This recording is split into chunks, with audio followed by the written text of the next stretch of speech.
Morning, Nick Aiton here, just on my morning walk. And as you can see behind me, the rain has stopped, and we might get some sunshine later, which would be nice. So we're talking about blockchain. We've been talking about Bitcoin. We've been talking about the concentration and the challenges that Bitcoin has. We've also been touching on other blockchains, what you can use it for and what you can't use it for, what it does and what it doesn't do. Excuse me. So we have some peculiar positions in the blockchain community, and I think it really stems from just a lack of basic understanding of whether it's computer science, whether it's encryption, cryptography, whether it's how the actual system currently works, and how in a sense it's being bastardized. You know, there are significant failings and limitations of blockchain technology, and I take my hat off to those who are trying to improve it and trying to speed up throughput, transaction throughput, which quite often doesn't improve things.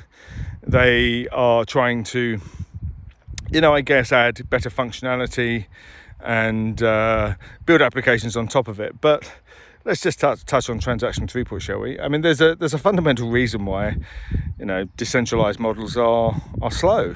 A few things is that it takes a while to propagate the transaction across all the miners. It takes time for the miners to do their job, which is to, validate the good actors, validate the transaction, create the block, validate the block, and write the block. And there's good reason why that takes time. But if you start peeling back the layers and not doing it properly, in a sense, what are you sending across the network? On-chain, off-chain. But the thing all comes down to messaging. If you think about what the Byzantine game theory is it is about messaging. How do you get generals who control different armies to play nicely together and do the right thing?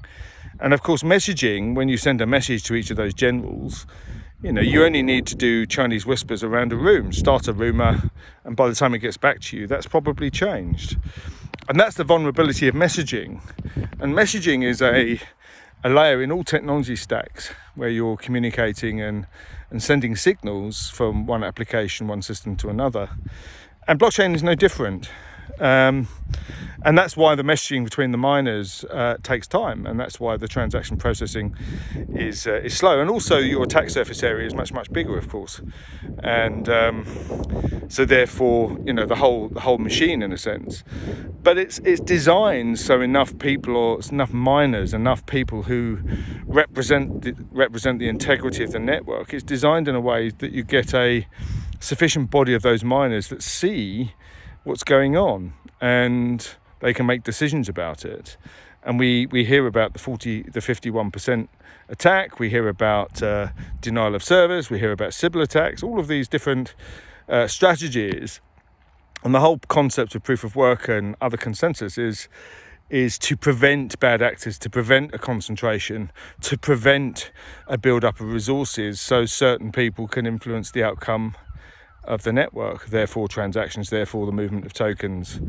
And there lies a challenge, because Bitcoin is falling into that trap right now. It's becoming more and more centralized and under the influence of a handful of single participants, and that doesn't bode well for its future. Anyway, another thought. Talk soon. Bye for now.